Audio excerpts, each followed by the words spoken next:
Professor children hospital Lahore में सर्व कर रही हूँ पीडियाट्रिक डिपार्टमेंट में। मैं इससे पहले हाजर मोहम्मद सफदर मेडिकल कॉलेज में थी, जो कि सियालकोट में एलोकेटेड एक हॉस्पिटल है। लेकिन यहाँ पे फिर जब मुझे अपॉर्चुनिटी मिली तो I opted to go to Lahore to the world's biggest paediatric hospital, children hospital. लेकिन कुछ लोग ऐसे होते हैं जो कि जिनके पास अपॉर्चुनिटीज़ भी होती हैं, लेकिन वो अपने सिटी में रह के उसको सर्व करने की में लगे हुए होते हैं और उसको इम्प्रूव करने में लगे हुए होते हैं। तो जैसे कि आपको पता है कि हमने एक पेज बनाया था लेट्स फाइट कोविड टुगेदर। इसके अंदर हमारा मकसद ये था कि हम लोगों को एजुकेट भी करें और लोगों के अंदर से इग्नोरेंस को और पेशेंट और डॉक्टर्स के बॉन्ड को स्ट्रेंथन अप करें। तो आज यहाँ हाजा सफदर मेडिकल कॉलेज आने का मकसद लोगों को बताना है कि जो सो कॉल्ड जिन जगहों को वो पेरिफेरी कहते हैं या पेरिफेरी हॉस्पिटल्स कहते हैं, जब तक यहाँ पे लोग स्टे करना नहीं शुरू करेंगे, जब तक ये स्ट्रेंथन तब नहीं होंगे, तब तक बिग सिटीज़ के अंदर पेशेंट बर्डन कम नहीं हो सकता। तो कई लोग यहाँ पे नहीं रहते क्योंकि लोग शायद जो वो पॉजिटिव काम कर रहे होते हैं उस तरह से उसको मीडिया कवरेज नहीं मिलती, उस तरह से एप्रिसिएशन नहीं मिलती, क्रिटिसिज्म बहुत ज़्यादा होता है, लोकल इंटरफेरेंस बहुत ज़्यादा होती है। लेकिन आज इस प्रोग्राम को करने का मकसद यही था कि हम आपको बताएं कि अगर इंसान के अंदर जज्बा हो, उसकी नीयत हो, तो जगह छोटी बड़ी मैटर नहीं करती। आप जो चाहें, लोगों की ज़िंदगी को जितना बेहतर बनाना चाहें, अपनी कोशिशों से कर सकते हैं। तो आज आपको मैं मिलवाऊंगी हाजा सफदर मेडिकल कॉलेज के पैथोलॉजी डिपार्टमेंट के प्रोफेसर डॉक्टर अब्दुल सितार साहब। डॉक्टर अब्दुल सितार यहाँ पे हाजा सफदर मेडिकल कॉलेज में एज अ प्रोफेसर काम कर रहे हैं और ये माइक्रोबायोलॉजिस्ट हैं। दूसरी तरफ हमारे साथ हैं डॉक्टर फैसल, ये यहाँ पे एज एन असिस्टेंट प्रोफेसर काम कर रहे हैं और ये हीमाटोलॉजिस्ट हैं। अब जब बात आती है हाजा सफदर मेडिकल कॉलेज की, हम यहाँ क्यों बैठे हैं, क्योंकि मैं इनको इस डिपार्टमेंट को रोल मॉडल कंसिडर करती हूँ, क्योंकि ये जिस तरफ जा रहे हैं BSL लैब 3 की तरफ, जो कि बड़ी बड़ी सिटीज़ में अभी तक नहीं बन सकी, वो यहाँ पे शुरू होने जा रही है। दूसरी इनकी एक और खास बात यह है कि इस सेंटर में इन्होंने प्लाज्माफेरेसिस का काम स्टार्ट किया, जो ना सिर्फ कोरोना के पेशेंट्स को हेल्प आउट करता है, बल्कि ऑटोइम्यून डिजीजेस जैसे GBS है, उन पेशेंट्स के लिए भी ये बहुत हेल्पफुल होता है। तो इसीलिए आज और ये एक बड़ा शॉर्ट सा हम इसको रखेंगे 15 to 20 मिनट का, और इसमें हम कोई नई रिसर्च या कोई इस तरह की बातें नहीं करेंगे, पुरानी बातें जो कि हमसे लोग बार बड़ी क्वेश्चंस करते हैं PCR, एंटीबॉडी और प्लाज्मा डोनेशन के लिहाज से। तो एक शॉर्ट सा इंटरव्यू हम उन सारी चीज़ों को एड्रेस करने के लिए करेंगे, ताकि जो कॉमन क्वेश्चंस लोग हमसे पूछते हैं। अस्सलाम वालेकुम सर। जी वालेकुम सर, आप कुछ पहले अपना इंट्रोडक्शन या अपनी पैथोलॉजी डिपार्टमेंट के बारे में कुछ बताना चाहेंगे? जी, ये ख्वाजा सफदर मेडिकल कॉलेज का पैथोलॉजी डिपार्टमेंट है। इसके अंदर हम जो रूटीन की सारी फंक्शनिंग है वो कर रहे हैं। इधर माइक्रोबायोलॉजी की सारा वो कल्चर और बाकी फैसिलिटीज़ अवेलेबल हैं, हिस्टोपैथोलॉजी की फैसिलिटीज़ अवेलेबल हैं, और इसके अलावा केमिकल पैथोलॉजी की हार्मोन्स और बाकी जो टेस्ट हैं वो भी अवेलेबल हैं। अच्छा सर, एक अब कोविड के ऊपर अगर हम आ जाएं तो PCR, जो क्वेश्चन मैं आपसे वो करूँगी जो कॉमनली क्वेश्चन पूछे जाते हैं कि ये जो PCR टेस्ट है ये क्या है, मतलब, और ये कोविड में कैसे हेल्प आउट करता है PCR टेस्ट? कोविड के डायग्नोसिस के लिए जो सबसे बुनियादी टेस्ट है और जो अभी तक अवेलेबल गोल्ड स्टैंडर्ड टेस्ट है वो PCR ही है। और PCR का सैंपल लेने में जो इशू है कि वो सैंपल इसका कौन सा होना चाहिए जिसके ऊपर हम PCR कर सकते हैं। तो सैंपल सबसे जो अच्छा है, अगर लो रेस्पिरेटरी ट्रैक्ट इन्फेक्शन हो तो उसमें ब्रोंकोअल्वेओलर लवाज है या स्पूटम है, उनकी सेंसिटिविटी सबसे हाई है। और अगर वो ना हो, अपर रेस्पिरेटरी ट्रैक्ट इन्वॉल्व है, तो अपर रेस्पिरेटरी ट्रैक्ट में नेजोफिंजियल स्वैब है या ओरोफिंजियल स्वैब है, ओरल स्वैब है, ये भी हम ले सकते हैं। इनकी सेंसिटिविटी जो है वो पहले सिर्फ नेजोफिंजियल स्वैब को ही वो समझा जाता था, लेकिन यह है कि अब ओरोफिंजियल स्वैब और बाकी जो है उनको भी इक्वली वो CDC ने रिकमेंड किया कि आप ये ले सकते हैं और उसका कर सकते हैं। उसमें जिस तरह मैंने वो तस्कर किया था कि ये 2 तरह के स्वैब पहले आते थे, एक नेजल स्वैब था और एक ओरल स्वैब था। नेजल बारीक था और ओरल जो था वो थोड़ा सा थिक था। तो वो नेजल जो है दोनों अगर लेके एक ही BTM में डाल दिए जाएँ तो वो ज़्यादा अच्छा उसके रिजल्ट्स हैं। लेकिन क्योंकि अब स्वैब एक आता है और वो भी थिक होता है, तो उसको नेजल लेने में थोड़ी सी मुश्किल होती है, तो वो हमारे जो टेक्नीशियन होते हैं उनको ये ईजी होता है कि वो ओरोफिंजियल स्वैब ले लें। ठीक सर। अच्छा सर, क्या कहते हैं, इस टेस्ट के ऊपर बहुत ज़्यादा, एक तो मुझे बताया कि इस टेस्ट को कराने का सबसे बेहतर टाइम कौन सा है, कि अगर पेशेंट को प्री सिम्टोमेटिक टाइम में इसकी हील ज़्यादा होगी, सिम्टम्स में पहले 3 दिन में 5 दिन में, इस पर क्या कंसेंसस है कि ये टेस्ट कब सबसे ज़्यादा पॉजिटिविटी इसकी आ सकती है, कब सबसे ज़्यादा PCR टेस्ट की पॉजिटिव आने के चांसेस हैं, ट्रू पॉजिटिव आने के? कोरोना के अंदर ये देखा गया है कि सिम्टम अपीयर होने के 2 दिन पहले भी वायरस जो है वो शेड होता है और वो वायरस की ट्रांसमिशन एक से दूसरे में होने के चांसेस होते हैं। जब वायरस एक से दूसरे में ट्रांसमिट हो सकता है तो उसका PCR करने पे वो पॉजिटिव भी आएगा। इसीलिए एसिम्टोमेटिक जो लोग हैं उनका कंटैक्ट ट्रेसिंग करते हैं क्योंकि उनमें पॉजिटिव होने के चांसेस होते हैं। तो इसलिए जब सिम्टम अपीयर हो गई हैं तो उसके बाद तो किसी वक्त भी PCR कराया जा सकता है और उसका पॉजिटिव आने के चांसेस हैं। लेकिन जो इसके पॉजिटिव ना आने के वजूहात हैं वो यही है कि जब ये जो हम स्वैब लेते हैं तो स्वैब की सेंसिटिविटी इतनी अच्छी नहीं होती। अगर हम जिस तरह हेपेटाइटिस बी सी को देखें तो उनमें ब्लड का सैंपल लेते हैं, ब्लड का सैंपल जो है वो ज़्यादा बेहतर है, उसमें वायरस की क्वांटिटी ज़्यादा होती है। लेकिन नेज़ल स्वैब जब लेते हैं तो पता नहीं वायरस उधर पड़ा हुआ है कि नहीं, किसी और जगह पड़ा हुआ है, तो इस वजह से इसकी सेंसिटिविटी थोड़ी सी कम है। अच्छा सर, एक और बहुत ज़्यादा क्वेश्चन उठता है कि लोग कहते हैं, बड़े बड़े मैंने नाम सुने हैं कि कहते हैं कि जी हमने एक जगह से टेस्ट कराया तो वो पॉजिटिव आ गया, अगले दिन हमने किसी प्राइवेट लेबोरेटरी से करा लिया तो वो नेगेटिव आ गया। तो ये क्या चक्कर है कि एक टेस्ट पॉजिटिव एक नेगेटिव? इसमें हमें देखना होगा कि जो फॉल्स पॉजिटिव आने, वो जो पहला टेस्ट कराया है वो फॉल्स पॉजिटिव है या जो बाद में कराया है वो फॉल्स नेगेटिव है। तो दोनों चांसेस हो सकते हैं, सिर्फ हम 2 के ऊपर करके वो नहीं रिलेट कर सकते कि पहली बॉडी है वो ठीक नहीं है। लैब सारी अपने प्रोटोकॉल के मुताबिक मैक्सिमम कोशिश करती हैं कि उनमें एरर के चांसेस मिनिमाइज हों, लेकिन इसके बावजूद ह्यूमन एरर के चांसेस होते हैं। लेबलिंग एरर है, सैंपल जब आपने लिया है तो उस जगह से स्वैब लिया जहाँ पे वायरस है कि नहीं है। तो जब ये ब्लाइंड एक प्रोसीजर है, ब्लाइंड प्रोसीजर के थ्रू आप सैंपल लेते हैं तो सैम्पलिंग पहले वाला ठीक था या बाद वाला ठीक था, तो इस वजह से ये थोड़े बहुत डिफरेंसेस आ जाते हैं। तो इसमें हमें थोड़ा सा उनको एज देना चाहिए कि हो सकता है सैंपल जो है वो किसी एक ने ठीक ना लिया हो तो उस वजह से फॉल्स पॉजिटिव आ गया। अच्छा, इसमें मैं सिर्फ इतना ऐड करूंगी लोगों से कि पहले तो होता था कि जिसका पॉजिटिव आ जाता था उसको एडमिट होना पड़ता था, तो लेकिन अब क्योंकि गवर्नमेंट ने अपनी पॉलिसी चेंज कर दी है, अगर आप एक लैब से कराते हैं और वो पॉजिटिव आता है तो बहुत लेस लाइकली, हार्डली ना होने के बराबर है कि वो फॉल्स पॉजिटिव हो, यानी कि वो गलती से पॉजिटिव आ गया।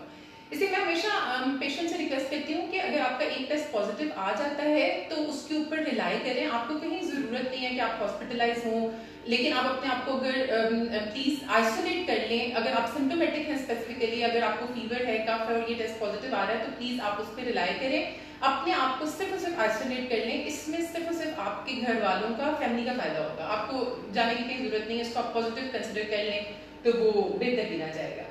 अच्छा सर, एक और आपसे बात पूछनी थी कि जब हम PCR करते हैं, कहते हैं कि यूएसए में इसकी रिपोर्ट आवर्स के अंदर आ जाती है, तो हमारे यहाँ पे ये क्यों इसको कभी कभी 2 दिन लग जाते हैं, कभी 3 दिन लग जाते हैं? सैंपल का वो जो PCR के प्रोसेस टाइम है वो वेरी करता है। कुछ मशीन के ऊपर 1 घंटा टाइम होता है और कुछ के ऊपर 6 से 7 घंटे टाइम भी होता है उसकी एक्सट्रैक्शन और एप्लीकेशन के लिए। तो लेकिन जब आपके पास सैंपल आ जाएंगे 200 300, तो उनको अगर एक बैच में आपके 100 सैंपल रन हो रहे हैं तो दूसरे बैच को फिर आपने लगाना है तो उसमें और 100 सैंपल रन होंगे। तो इस वजह से 2 से 3 दिन टाइम लग जाता है कि सैंपल लोड ज़्यादा होता है, तो उस वजह से बैचेज में हमें टेस्ट लगाना पड़ता है। अदरवाइज प्रोसेस टाइम जो है वो कुछ मशीन के ऊपर 1 घंटा भी है तो उसमें फिर 1 घंटे बाद रिपोर्ट आ जाती है। और सर ये सैंपल में टेस्ट दिया जाता है, इसकी रिपोर्ट कितनी देर में आ जाती है? ये मेडास के थ्रू कर रहे हैं, इसमें आम लोगों के लिए ड्राइव थ्रू की फैसिलिटी भी अवेलेबल है और ये टेस्ट जो है वो सिर्फ 2000 ले रहे हैं इसके चार्जेस। और ये ख्वाजा सफदर मेडिकल कॉलेज में कोई भी आ सकता है, आके अपना सैंपल दे, कोई इसमें रिस्ट्रिक्शन नहीं है। जिस तरह के गवर्नमेंट के जो टेस्टों में रिस्ट्रिक्शन है कि जो एडमिटेड होगा सिर्फ उसका टेस्ट ही वो फ्री होगा, तो इधर कोई भी आ सकता है, अपनी गाड़ी में आए, जस्ट हारन दे और वो आके सैंपल उसका ले लेते हैं। और ये सिर्फ 2000 में हो रहा है और जो गवर्नमेंट के हैं उसका आपने बताया था कि वो आप टोटली फ्री करें। जी, जो गवर्नमेंट के एडमिटेड केसेस हैं उनका सबका फ्री हो रहा है। अच्छा सर, एक और हम बहुत ज़्यादा अच्छी खबर सुन रहे हैं और सैलकोटी होते हुए मुझे तो बहुत फख्र महसूस होता है, BSL लैब 3, ये क्या चीज़ है और ये कैसे, मतलब कि जो हमें सुनने में आ रहा है कि आप लोग यहाँ इस्टेब्लिश करने जाने लगे हैं, इसके बारे में थोड़ा सा बताइएगा। ये BSL-3 लैब जो है ये सियालकोट के लिए बहुत बड़ी ब्लेसिंग है, और इसमें जो मेजर कंट्रीब्यूशन है वो सियालकोट के फिलंथ्रोपिस्ट जो हैं, जो चैम्बर के लोग हैं, जिसमें उस्मान डार साहब हैं, जैन साहब हैं, उन्होंने कंट्रीब्यूट किया है। इसमें गवर्नमेंट का 1 रुपया नहीं लगा। ये सारा का सारा सियालकोट की बिजनेस कम्युनिटी ने अपने ओन पे फंड जनरेट करके तो ये BSL-3 लैब नहीं है। BSL-3 लैब बेसिकली ये जो ख़तरनाक जरासीम होते हैं उनको टेस्ट करने के लिए ऐसी सेफ्टी और सेफ और सिक्योर लैब होती है जिसमें जो भी टेक्नीशियन हैं, डॉक्टर्स हैं, अंदर काम कर रहे हैं, वो सारे सेफ होते हैं, और बाहर का एनवायरनमेंट भी सेफ होता है कि वो जरासीम बाहर लोगों में नहीं जाता। तो ये एक बायो सेफ्टी लेवल 3 लैब है जो कि सियालकोट में इंशाल्लाह नेक्स्ट फ्यू डेज में बन जाएगी। अच्छा, इसको मैं बहुत ज़्यादा अप्रिशिएट करती हूँ। मैं हमेशा ये कहती हूँ कि फिर कोई बात होती है कि गवर्नमेंट कोई भी हो, इरिस्पेक्टिव वो किसी भी पार्टी हो, उसकी हमेशा कोशिश होती है कि वो लोगों को फैसिलिटेट करे, क्योंकि जाहिर बात है ये उनका काम है। लेकिन ये भी बहुत मैटर करता है कि जो लोग वहाँ पे लोकल लोग हैं उसका किस तरह से सपोर्ट आता है, वो कितनी विलिंगनेस शो करते हैं, और डॉक्टर्स की तरफ से तो वो मेरा ख्याल है कि हम इनको बहुत बहुत मुबारकबाद देते हैं और इनकी हिम्मत हौसले को दाद देते हैं कि इन्होंने इस जगह पे उसको सेल्फ हेल्प बेसिस पे सियालकोट ने स्टार्ट करने का किया है। और सियालकोट की सब बिजनेस कम्युनिटी को और जो लोकल यहाँ के पॉलिटिशियंस हैं और जो डॉक्टर्स हैं जिन्होंने इसके लिए किया है, उन सबको पूरे सियालकोट की तरफ से और हमारी तरफ से थैंक यू, क्योंकि आपने एक एग्जाम्पल सेट किया जिसे हम चाहेंगे कि दूसरे शहरों में भी कंटिन्यू किया जाए। अच्छा सर, एक और बात आती है एंटीबॉडी टेस्टिंग। ये एंटीबॉडी टेस्टिंग क्या है? एंटीबॉडी टेस्टिंग जो है ये बेसिकली पीसीआर से कैसे डिफरेंट होता है सर एंटीबॉडी टेस्टिंग? पीसीआर जो है वो डायरेक्ट वायरस को डिटेक्ट करता है, और एंटीबॉडी हम जो हमारा इम्यून रिस्पांस है उसकी वजह से जो एंटीबॉडीज बनती हैं उनको हम डिटेक्ट करते हैं। ये इनडायरेक्ट एविडेंस है कि वायरस आया था, इन्फेक्शन हुआ था। अब एंटीबॉडी टेस्ट किसको कराना चाहिए, कब कराना चाहिए? एंटीबॉडी टेस्ट बेसिकली कंसल्टेंट को एडवाइस करना चाहिए, जो डॉक्टर देख रहा है वो देखे, और जब साइन सिम्टम्स हैं पेशेंट को तो उस वक्त एंटीबॉडी टेस्ट कराने की ज़रूरत नहीं है। तो उस वक्त पीसीआर कराना चाहिए, और पीसीआर कई दफ़ा नेगेटिव भी आ जाता है, लेकिन इसके साथ साथ जो बाकी मार्कर्स हैं अगर वो पॉजिटिव आ रहे हैं और सीटी स्कैन पे बड़ी क्लियर कट पिक्चर आ रही है, और इधर अस्पतालों में लोग लड़ते क्यों हैं कि पीसीआर का टेस्ट हुआ वो नेगेटिव है, और उसके बाद डॉक्टर जो ट्रीट कर रहे हैं वो देख रहे हैं कि इसका सीटी स्कैन तो पूरा कोरोना वाला है, इसके फेरेटिन बढ़ा हुआ है, एलडीएच बढ़ा हुआ है, सीआरपी और ये सारे रेस्ड हैं, और ये बड़ी क्लियर कट पिक्चर है कोरोना वाली। अब वो अटेंडेंट है, वो कहते हैं पीसीआर नेगेटिव है। तो मेरी आम आवाम के लिए, पब्लिक के लिए ये है, अपील है उनसे कि ये सिर्फ पीसीआर टेस्ट पे बेस नहीं करना चाहिए। पीसीआर टेस्ट नेगेटिव आ सकता है लेकिन इसके बावजूद कोरोना हो सकता है, तो हमें डॉक्टर की जो है उस एडवाइस पे तवज्जो देनी चाहिए कि डॉक्टर जो ट्रीट कर रहे हैं वो अगर समझते हैं कि बाकी सारी चीज़ें कोरोना वाली हैं, तो सिर्फ पीसीआर नेगेटिव होने पे हम ये नहीं कह सकते कि ये कोरोना का पेशेंट नहीं है। तो इसके अलावा और भी मतलब लोगों के अंदर मिस पाए जाते हैं कि ये पेशेंट जो था ये तो रीनल फेलियर का था, ये तो कार्डियक प्रॉब्लम था इस पेशेंट को, इसको कोरोना के खाते में उन्होंने डाल दिया। मसला अब ये हो रहा है जिन पेशेंट्स में ऑलरेडी कोई ना कोई और डिजीज़ चल रही होती है और सुपर एडिनोड में कोरोना हो जाता है, तो वो जो पहले से डिजीज़ चल रही होती है वो ज़्यादा सीरियस हो जाती है, और उसकी वजह से वो पेशेंट जो है वो क्रिटिकल हो जाते हैं। तो हमें ये नहीं कहना चाहिए कि ये पेशेंट जो है वो कोरोना का नहीं था, उसको कोरोना के खाते में डाल दिया। कोई ना कोई मसला होता है तो डॉक्टर इसलिए उसको उस खाते में डालते हैं। ये बात बड़ी इंपॉर्टेंट है। जो लोग कहते हैं कि अच्छा कोरोना के खाते में डाल दिया, कोरोना है कि नहीं, हम इतने जेम अपने मेडिकल प्रोफेशन के, मेरी अपनी पिछली ईद हॉस्पिटल के अंदर गुजरी, तो अगर आपको वो कोरोना वार्ड में लेके जाते हैं तो फिर डॉक्टर्स भी उसी वार्ड में जाके चेक कर रहे होते हैं जहाँ आपके अलावा बाकी सारे लोग भी एडमिट होते हैं। तो उस टाइम जैसे कहा कि लैब्स से ज़्यादा आपको अपने डॉक्टर पे एतमाद होना चाहिए। सर एंटीबॉडी टेस्टिंग का ये कहते हैं कि प्रीवियस इन्फेक्शन को हेल्प आउट होती है डिटेक्ट करने में, इसका क्या है? और अगर करवानी हो तो कौन सा? कोई कहता है 28 डे पे, कोई कहता है 2 वीक्स बाद, तो ये कब, इसका प्रॉपर टाइम कब, और ये कैसे हेल्पफुल हो सकती है एंटीबॉडी? एंटीबॉडीज दो तरह की होती हैं, एक आईजीएम एंटीबॉडी और IgG antibody. IgM antibody mostly 1 week के बाद अपीयर होती है, और फिर कब तक रहती है उसके बारे में अभी मुख्तलिफ कुछ हतमी नहीं कहा जा सकता। और आईजीजी एंटीबॉडीज जो है वो 2 से 3 हफ्ते के बाद अपीयर होती है। और आईजीजी एंटीबॉडीज किसको करानी चाहिए वो डॉक्टर बेहतर है एडवाइस करे, लेकिन अगर किसी को पहले कोई फीवर हुआ है जिसमें वो समझता था कि हो सकता है उसको कोरोना हुआ हो और अब वो उसकी इम्यूनिटी डेवलप हो चुकी हो, तो वो भी एंटीबॉडी टेस्ट करा सकता है। और सर ये एक बड़ा बच्चों में एज अ पीडियाट्रिशियन हम देखते हैं मल्टी सिस्टम इन्फ्लेमेटरी जो है डिसऑर्डर जो पोस्ट इम्यून होता है, तो उसमें एंटीबॉडी का रोल, क्योंकि अभी 5 बच्चे हम ले चुके हैं चिल्ड्रन हॉस्पिटल में, तो उनमें जरूर एंटीबॉडी का टेस्ट कराना चाहिए, क्योंकि ये अगर एंटीबॉडीज में पॉजिटिव है और पीसीआर नेगेटिव है और बाकी सारे साइन सिम्टम्स उस तरह की आ रही हैं, तो उनमें एंटीबॉडीज बहुत हेल्पफुल हो सकता है, उनमें जरूर इसको thank you sir. Thank you sir. अब सर ये इन्फ्लेमेटरी मार्कर्स जो होते हैं D-डाइमर, फेरिटिन, LDH, ये भी क्या फैसिलिटी आपके यहाँ पे मौजूद है कि आप लोग कर रहे हैं? जी, इधर ये वाले फैसिलिटी भी अवेलेबल है और ये वाले मार्कर्स जो हैं ये बहुत ज़्यादा हेल्पफुल होते हैं। अगर पीसीआर नेगेटिव भी आ रहा हो और ये मार्कर रेज है तो वो बड़ा क्लियर कट सस्पिशन है कि ये कोरोना का पेशेंट हो सकता है, तो इसलिए ये वाले मार्कर्स अगर आ रहे हैं और पीसीआर नेगेटिव है तो उस पेशेंट को वो कोरोना का ही, डॉक्टर जो ट्रीटिंग फिजिशियन है उसको कोरोना ही सब देगा। अच्छा, क्या कहते हैं सर, ये एक और अब मैं आपसे क्वेश्चन लेना चाहूंगी प्लाज्मा डोनेशन के बारे में डॉक्टर फैसल, कि ये जो प्लाज्मा डोनेशन में थोड़ी सी रिक्वेस्ट करूंगी कि थोड़ा सा लाउड बोलिएगा, क्योंकि अभी ये उससे कहते हैं कि वॉइस थोड़ी सी क्लियर नहीं आ रही।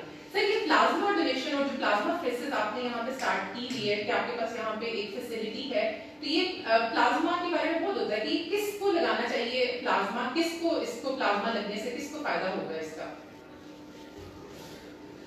बिस्मिल्लाहिर्रहमानिर्रहीम, मेरा नाम डॉक्टर फैसल है, मैं ख्वाजा मोहम्मद सदर मेडिकल कॉलेज में प्लाज्मा फेसेस हमने स्टार्ट किए, तो हमने तकरीबन 30 पेशेंट को प्लाज्मा निकाला है और पेशेंट को दिया है। तो जैसे डॉक्टर रोजिया ने पूछा कि प्लाज्मा किन पेशेंट को देना चाहिए, प्लाज्मा मतलब उन पेशेंट को देना चाहिए जो जिनकी डिजीज जो है वो माइल्ड टू मॉडरेट हो। स्वेयर डिजीज में मतलब इसके इतने ज़्यादा वो गुड इफेक्ट नहीं आते, या मतलब पेशेंट वेंटिलेटर पे चला जाए या वो स्वेयर इन्फ्लेमेटरी रिस्पांस सिंड्रोम में चला जाए, तो उस वक्त इसके इतने गुड इफेक्ट नहीं है। तो जब ऑक्सीजन सैचुरेशन लेस देन 93% हो और मतलब लेस देन 30% जो एरिया है चेस्ट का वो इन्फिल्ट्रेट हो, तो उस वक्त प्लाज्मा के इफेक्ट मतलब ज़्यादा अच्छे हैं। ये इसमें ये बात जानना बहुत जरूरी है कि जो प्लाज्मा हम देते हैं वो एंटीबॉडीज होती है, वो वायरस को तो खत्म कर सकती है, लेकिन जब वायरस ने एक तबाही कर दी, जब उसने साइटोकाइन्स या उसने एक ऐसे केमिकल्स रिलीज कर दिए या उसने ऑर्गन को, उसने दिल को या फेफड़ों को जब नुकसान पहुंचा दिया है, तो उस सूरत में फिर एंटीबॉडीज देने का कोई फायदा नहीं होगा। यही सर निकाह के इसको अगर हम मॉडरेट केसेस के अंदर अगर हम प्लाज्मा ट्रांसफ्यूजन टाइमली कर लेते हैं तो ये ज्यादा हेल्पफुल होगी बनस्बत इसके कि जैसे कि हम देखते हैं कि आ रही होती है रिक्वेस्ट कि पेशेंट हमारा वेंटिलेटर पे है और अर्जेंट प्लाज्मा की जरूरत है, तो शायद उसमें ये इतना हेल्पफुल ना हो जितनी बाकी चीजें, जितनी बाकी मेडिसिन जो है हेल्पफुल होगी। अच्छा सर, ये प्लाज्मा कौन डोनेट कर सकता है?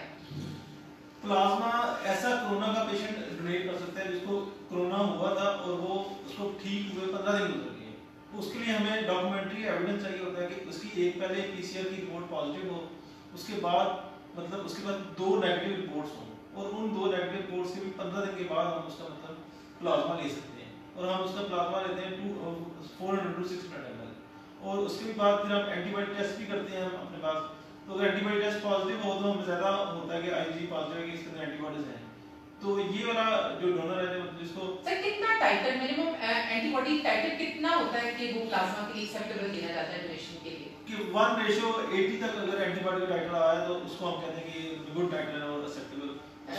सर एक बंदा कितनी बार प्लाज्मा डोनेट कर सकता है, और जो वो एक बंदा प्लाज्मा डोनेट करता है उससे कितने लोगों को फायदा हो सकता है? एक बंदा मतलब उससे हम 2 बैग बना सकते हैं, उसका 500 ml 5 to 600 ml निकाल के 300 के 2 एलिक्विड बना सकते हैं, तो वो 2 बंदों को फायदा दे सकता है, और एक बंदा हर हफ्ते बाद प्लाज्मा डोनेट कर सकता है। सर इससे कोई कमजोरी तो नहीं होती अगर आप प्लाज्मा निकालते हैं तो उस पेशेंट को, जो डोनर है उसको कोई नुकसान तो नहीं होता? नहीं, इसमें मतलब वीकनेस तो नहीं होती, क्योंकि आरबीसी यूनिवर्सिटी वो उसका दोबारा उसके अंदर भेज देते हैं, सिर्फ प्लाज्मा निकालते हैं, और प्लाज्मा निकालते हुए हम उसको नॉर्मल स्टाइन या हेमासाइक्लिन फीन भी साथ देते हैं, तो इससे मतलब इसकी कोई इतने साइड इफेक्ट नहीं है, कोई कमजोरी इसमें नहीं होती, बस थोड़ी सी अच्छा माशाल्लाह 2 डोनर्स रोजे की हालत में भी प्लाज्मा डोनेट कर चुके हैं। अच्छा सर एक और आपने ये एक बात बड़ी इंटरेस्टिंग हमारे ग्रुप में शेयर की थी कि मल्टीपेरेंट फीमेल्स का प्लाज्मा लेने से मतलब गुरेज किया जाता है, इसके अंदर क्या जिस यानी कि जिन औरतों के ज्यादा बच्चे पैदा हो गए हों उनसे प्लाज्मा नहीं लिया जा रहा, ये इसके बारे में कुछ बता दें। औरतों से हम प्लाज्मा नहीं लेते, खसूसन उन औरतों से जिनके बच्चे ज्यादा हैं, क्योंकि उनमें एंटीबॉडीज होती हैं जो मतलब डोनर में चली जाती हैं, वो पेशेंट में जा सकती हैं और उससे मतलब पेशेंट के जो फेफड़े हैं वो पहले ही खराब है, पहले ही इसका इफेक्ट है, तो वो एंटीबॉडीज जो है वो फेफड़ों को नुकसान देती हैं। तो इसलिए हम जो मतलब जिन औरतों के ज़्यादा बच्चे हैं उनसे हम प्लाज्मा नहीं लेते, मल्टीपैरस फीमेल से हम प्लाज्मा लेते हैं, क्योंकि एक कॉम्प्लिकेशन होती है transfusion related acute lung injury trolley, तो उसका रिस्क बढ़ जाता है रेसिपिएंट में, और मतलब वो नॉर्मल कंडीशन में बढ़ जाता है, लेकिन इसमें क्योंकि लंग्स पहले ही अफेक्टेड है तो इसमें मतलब उसका रिस्क काफ़ी ज़्यादा हाई है, तो इसलिए हम कोरोना के पेशेंट में खास तौर पे मल्टीपैरस फीमेल से प्लाज्मा नहीं लेते। और सर ये प्लाज्मा फेसेस जो ये आपके पास सेट है, इससे कोरोना के अलावा भी कुछ पेशेंट्स को फायदा यहाँ पे मिल रहा है इस मशीन के थ्रू? जी, इससे मतलब हम न्यूरोलॉजिकल पेशेंट है, जैसे जीबीएस हो गया, माइस्थीनिया ग्रेविस है, उनके लिए हम प्लाज्मा निकालते हैं, उनके लिए हम कर रहे हैं। सर एंड पे आप दोनों का बहुत शुक्रिया कि आपने हमें अपना प्रीशियस टाइम दिया और आपने वो क्वेश्चंस एड्रेस किए जो कि कॉमनली लोग पूछते हैं। इसमें हमें फायदा होगा कि जब लोग वही क्वेश्चन पूछते हैं तो we can tag them in your interviews. Sir आखिर में आप डॉक्टर अब्दुल सत्तार लोगों से कोई बात कहना चाहेंगे इस कोरोना के उसके अंदर? सर एक क्वेश्चन मुझे याद आ गया, ये दाढ़ी और मास्क, ये मैंने आपकी लंबी तरीन दाढ़ी देख के सोचा कि ये भी क्वेश्चन कि ये इसमें भी बड़ा आता है कि मास्क की फिटिंग नहीं ठीक होती या वो, तो इसके अंदर क्या गाइडलाइंस क्या कह रही हैं कि जो दाढ़ी वाले लोग हैं उनको मास्क पहनना चाहिए, किस तरह से पहनना चाहिए, ये क्या प्रोटेक्शन होना चाहिए? अभी तो जाहिर बात है पेशेंट्स नहीं देखते इसलिए वो, लेकिन जब अगर कोई पेशेंट देखने जा रहा है कोरोना वार्ड में तो इसके बारे में क्या थोड़ा सा हमें बता दें। ये मास्क जो है, ये कौन सा मास्क किसको पहनना चाहिए इसके बारे में क्लियर होना चाहिए कि ये मास्क जो आम सर्जिकल मास्क है या मेडिकल मास्क जिसको हम कहते हैं, जिसको जो आम पब्लिक को पहनने के लिए हम कहते हैं, तो हम डॉक्टर्स भी जो जिनका डायरेक्ट पेशेंट के साथ कांटेक्ट नहीं है वो वाला ये mask surgical mask medical mask पहन सकते हैं, और ये वाला मास्क है वो दाढ़ी के ऊपर पहने या बगैर उसके पहने तो ये इक्वली गुड है। जो ये वो वैड वाले मास्क हैं उनमें वो पेशेंट्स को नहीं पहनने चाहिए, क्योंकि वो जो है वायरस को शेड करते हैं और वो और आगे इन्फेक्शन की ट्रांसमिशन, वो खुद तो सेफ होते हैं लेकिन आगे वो जो है ट्रांसमिशन हो सकती है। जो N95 मास्क है उसके बारे में स्पेसिफिकली ये है कि वो उसका एक फिट टेस्ट जो है वो हमें करना होता है, तो फिट टेस्ट जो है वो दाढ़ी के साथ वो मुमकिन नहीं होता। तो जो जिन्होंने दाढ़ी रखी हो उनके लिए एक वो बड़े से इंग्लैंड में मेरे वो एक हैं ब्रदर उन्होंने पहना हुआ था, या इस तरह के कोई ऐसी चीज के जो मतलब पूरी इसको कवर कर दे, तो वो ये इस तरह के ऑप्शन उनके पास। फेस शील्ड भी हेल्पफुल हो सकती है। हाँ जी, फेस शील्ड हेल्पफुल नहीं, लेकिन फेस शील्ड जो है वो ऊपर ही होगी जो है ना, वो अगर आपने प्रॉपरली वो ऐसी जगह पे जाना है जहाँ पे एरोसोल जनरेट हो रहे हो या कोरोना का पेशेंट आईसीयू में आप ड्यूटी कर रहे हैं, तो फिर आपको वो बड़े वाला पहनना चाहिए जो आपकी दाढ़ी को। और सर कोई एंड पे आप मैसेज देना चाहेंगे? एंड पे मैसेज ये है कि ये बहुत सारी ऐसी चीज़ें हम कर लेते हैं कि पीपीई पहनना जो है, कौन सा पीपीई किसके लिए ज़रूरी है, हम ओवर बर्डन हो जाते हैं। ये टाइवेट सूट पाकिस्तान के अंदर इतने चले, हर स्लीपर ने पहना हुआ है, पहन के सड़कों पे फिर रहे हैं, ये हर किसी को टाइवेट सूट पहनने की ज़रूरत नहीं है। टाइवेट सूट सिर्फ और सिर्फ आईसीयू के अंदर जो कोरोना का आईसीयू है उधर पहनने की ज़रूरत है, और फिर जब पहने और ख़ासतौर पर ये ग्लव्स भी टाइवेट सूट पहनना है तो उसका एक खास डॉनिंग का एरिया है जहाँ आपने वो सारा पहनना है, पीपी पहनने हैं, और उसके साथ ही डॉफिंग का एरिया जहाँ पे आपने वो सारे उतार देने हैं। ये नहीं कि टाइवेट सूट पहना और उसके बाद जाएं प्रिंसिपल ऑफिस में चले जाएं, आप फलां के ऑफिस में चले जाएं, जाके अपने घर में चले जाएं, नहीं, जो आपने पीपी पहने हैं पहनते हुए तो आपको इतना मसला नहीं है, लेकिन जब आप उनको उतार रहे हैं तो फिर आपने बहुत ज़्यादा केयर करनी है कि उतारते हुए मोस्टली इन्फेक्शन एक्वायर करने के चांसेस होते हैं, तो बहुत ज़्यादा उनको एहतियात से आपने उधर ही उतार के फिर आपने हैंड सैनिटाइज करके वॉश करके तो फिर आपने इधर उधर जाना है। ये जो ग्लव्स हमारे यहाँ बहुत ज़्यादा इनका मिसयूज़ हो रहा है कि हर किसी ने ग्लव्स पहने और हर जगह पे ग्लव्स पहने हुए हैं।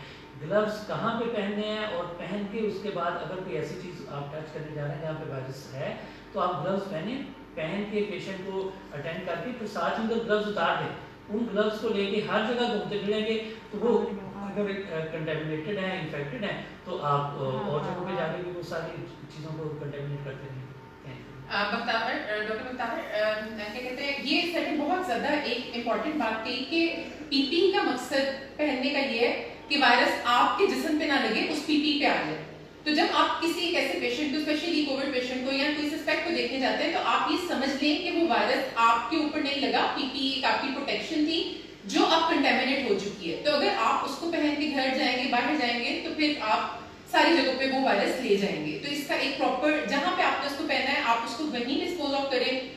ये रिक्वेस्ट होगी कि डॉक्टर उसको घरों से पहन के ना आए, कि मतलब पीपी जो हमारी प्रोटेक्शन है उससे आप ट्रांसमिशन का रूट ना बना दें। Thank you sir for your valuable message. Doctor Faisal, आप एंड पे कुछ कहना चाहेंगे?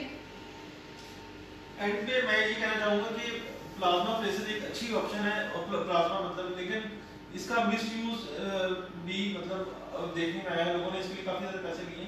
तो WHO की गाइडलाइन ये कहती है कि मतलब बजाय सिर्फ आप डोनर को ट्रांसपोर्ट की फैसिलिटी दे सकते हैं, उसके अलावा डोनर को कोई भी मतलब पैसे जैसे मतलब इस पे अलाउड नहीं, गवर्नमेंट की तरफ से भी और WHO की तरफ से भी। तो मेरा यही इसके अंदर मैं एंड एक बात करूंगी सब लोगों से कहते हुए कि आप स्पेशली जो पेरिफेरीज हैं, बिग सिटीज का इतना बर्डन नहीं है कि वो सबको कर सके। आपके डॉक्टर्स वो हैं जो इतने काबिल डॉक्टर्स हैं जो किसी भी शहर में चले जाएं तो अपना नाम बना सकते हैं। ये लोग यहाँ पे स्टे करते हैं, इन्हें अप्रिशिएट कीजिए, इनकी इज्जत कीजिए, क्योंकि इस टाइम पे जिन्होंने पैसे कमाने थे वो पैसे कमाने की तरफ निकल गए हैं, और जिन्होंने आपको सर्व करना था, जिन्हें अल्लाह ताला से बिजनेस करना है, वो फ्री कंसल्टेशन देने में और लोगों की जिंदगी आसान करने में लगे हुए हैं। हम एक बहिस्सत कौम, हम ऐसी कौम है जो कि मैं हमेशा कहती हूँ मोहब्बतों में अधूरे और नफरतों में पूरे। हम किसी को क्रिटिसाइज करने से पहले नहीं सोचते, लेकिन तारीफ करने से पहले हम 1000 बार सोचते हैं। लेकिन यकीन करें कि एक डॉक्टर की जिंदगी का सबसे खुशकिस्मत दिन और खुशी का दिन वो होता है जब उसका एक सीरियस मरीज ठीक होता है। तो हमारे डॉक्टर्स हैं, हमारे अगर मरीज ठीक होंगे तो और मरीज हमारे पास आएंगे। जिस डॉक्टर की ऐसी होगी कि उसके हाथ में अल्लाह ने शफा नहीं दी और उसके हाथ में मरीज मर रहे हैं, तो उससे बढ़ के उस डॉक्टर का दुनिया में आखिरत में कोई नुकसान नहीं होगा। इसी के साथ हम अपने प्रोग्राम को एंड करते हैं कि डॉक्टर पे यकीन रखें, हम आपको सर्व करने के लिए बैठे हैं, और जब आप ठीक होते हैं तो हमें दिल से खुशी होती है। हमें अपनी दुआओं में याद रखें, और बाकी सबके लिए भी मैसेज, जहां इरादे पुख्ता होते हैं वहां अल्लाह ताला रास्ते बना देता है। तो आप अपनी तरफ से बेहतरी के लिए कोशिशें जारी रखें। अल्लाह